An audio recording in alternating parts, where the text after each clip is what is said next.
So we're going to do something a little different on this one, and instead of just playing it and showing you the MIDI roll, which I will do, we'll kind of stop and talk about a couple of things just so you can make sure you understand what's going on and can kind of see more in depth of how the instrument works. So this track, if you couldn't tell from by the little intro there, this is kind of a Wes Montgomery kind of octaves throughout with strings, you know, kind of that late 60s kind of third stream vibe. Just kind of wanted to do something showing it this octave sound with strings. It's such a nice it's such a cool sound. And so you can kind of just check out how things are set up in JB145. So I've got the chord, it's in chord mode pretty much the whole time. There's really no single notes. I pretty much played octaves the entire time. And we've got this selector switched to fingers, right? So we have thumb playing all these chords. And just a reminder that the pick, you know, this only works in chord mode. So if you're here, you're going to get the pick no matter what, right? This is always picked monophonic single line playing. But for this, we're going to pretty much play chords all the time, and we're going to play with our fingers. So that's how that's set up. On the back end here, I have realistic chords on, which is going to be doing most of the heavy lifting on this track, playing these octaves. And I threw in a couple of other chords too. We've also got Auto-Strum, which, you know, strums the chord at you know, the higher you go, the sort of more arpeggiated it becomes. For these octaves, you want to strum, but it's a pretty quick strum. So like if I go to, let me just go to the spot where I played a chord somewhere. Where did it go? Ah, yes, here. Let me just mute. Let me just mute all this other stuff.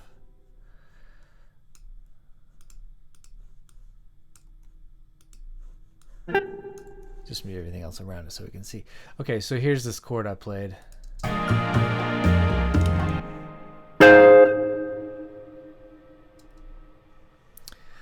So if I was to turn this up,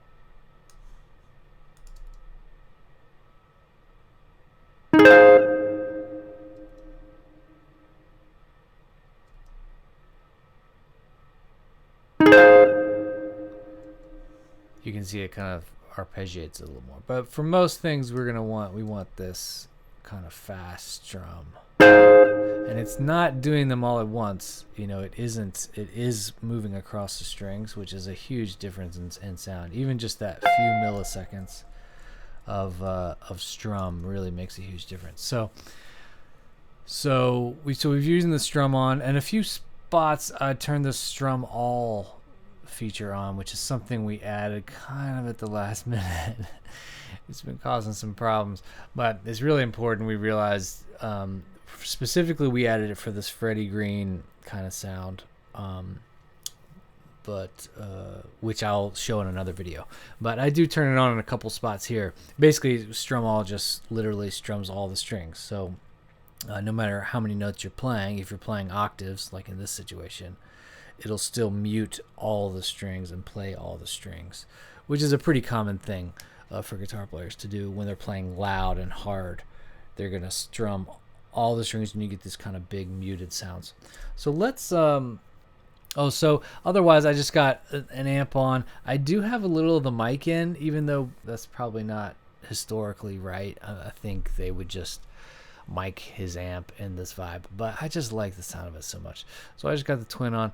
I got this kind of pretty long reverb, spring reverb tank on. It's a 3-second old spiral, which I like. Is pretty. If I just solo it for you.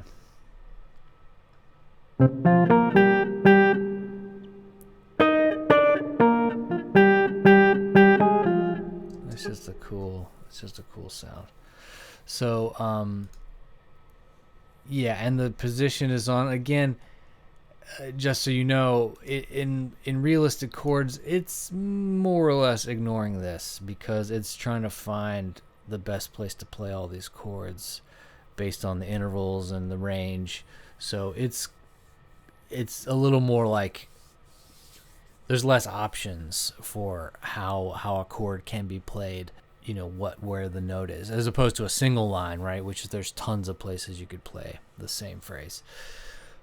When the chords get bigger and more than 2 or 3 notes, when they start getting to like 4 or 5 notes, usually there's only 1, maybe 2 places to play it. So anyway, so all that to say that if you notice it's not really following this pattern, that's because it kind of can't.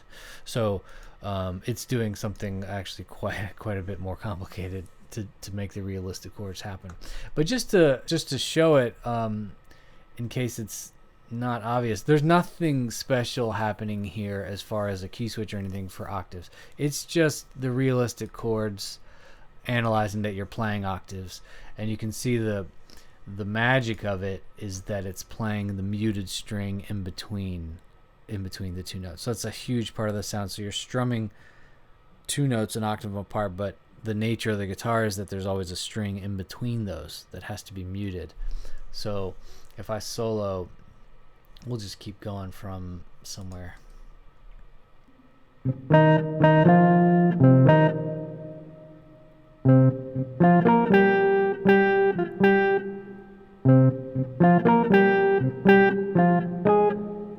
So you can see there's like a little gray kind of muted note coming up. If I was to turn the strum up, maybe for a phrase, it'll be a little rhythmically wonky, but you can hear a little more of the muted note.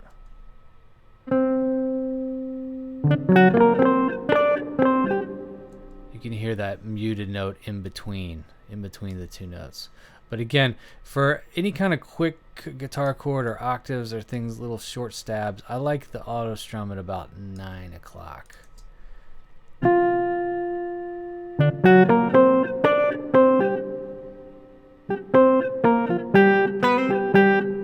So that's really the key to this particular track and this particular playing style.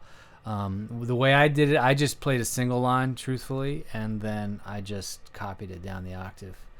And just so you know, like, they don't have to be, and I said this in the other video, but they don't have to be exact. So if you just play chords and just play octaves, it'll still work. It doesn't have to be quantized or anything. So maybe let's just listen for a few, and I'll stop if I think of something to say.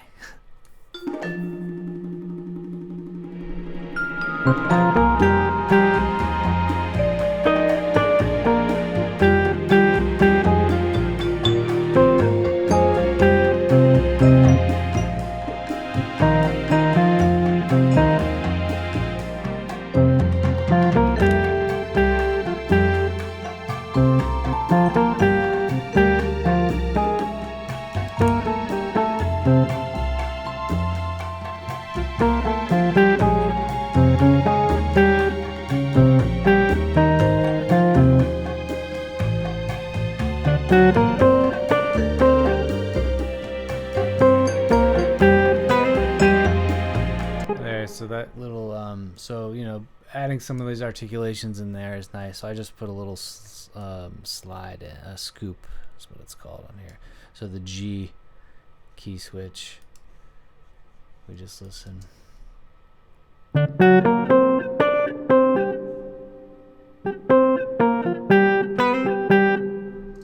just a nice little, gives it a little extra flavor there. Another thing I should mention, to get this kind of thing to sound right. The nature of octaves, really any kind of chord playing quickly from chord to chord to chord. You can see here I've almost always got gaps between the notes. Most of them have little gaps because the nature of it is you're going to pick up your hand and move it to the next one. So that's going to tend to sound a little more realistic than if you were to, like, let's say do this. So now you can see this phrase is kind of stretched so they all touch. So if I play that phrase like this, it's yeah, it's not quite right, but this is much better and much more idiomatically correct. So yeah, so adding the false. Oh, let's listen to this chord. So this is kind of fun. So yeah, just culminating in a chord here.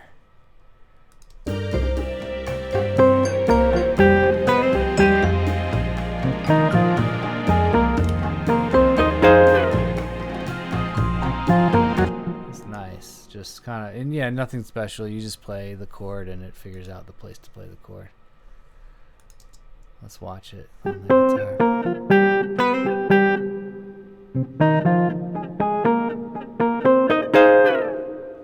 Yeah, let's try to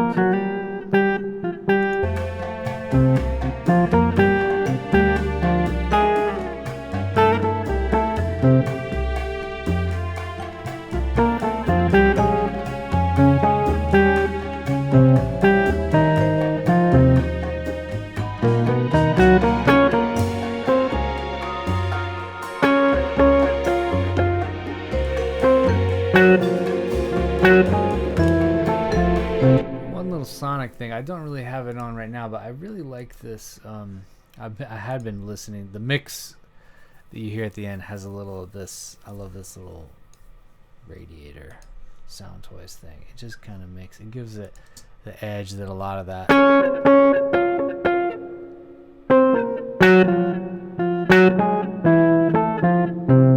In context, to me, it's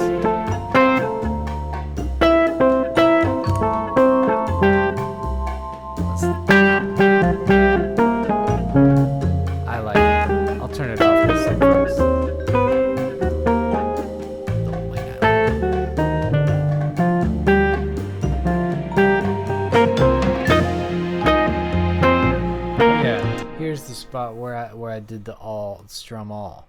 So this is a good example of a time to use it when you're not just chunking chords like Freddie Green.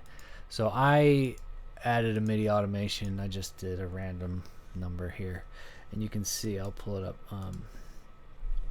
for these really hard, loud, quarter note, boop, boop, boop, dotted quarter notes, I guess there. It just felt right to kind of really dig in. So it's like another level of digging in on chords. So if I start from here, there's no strum all, it's off. So I'm still just getting the octave with the muted note in between. But when it turns on, we'll get all the strings muted.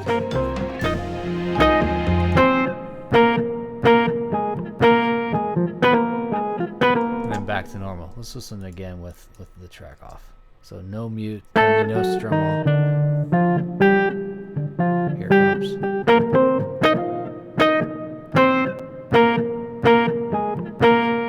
then back to normal. So it's just, it's kind of subtle, especially with the fingers. If you had a pick, if the pick was on, you probably could hear it a little more intense.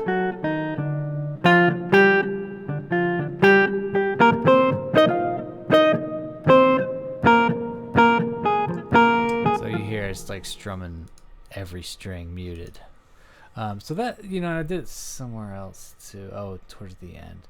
So that's another little layer of kind of energy you can add. Okay, so let's keep listening.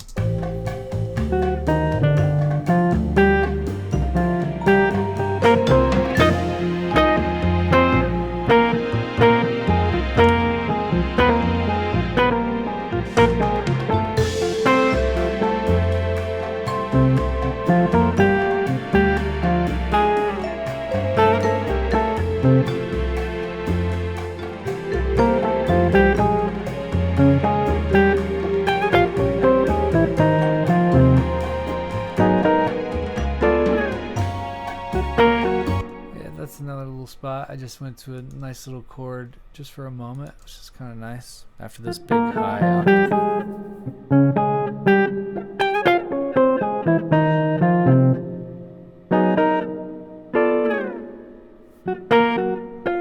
Hope that gives you a little insight into how that works. Thanks for watching.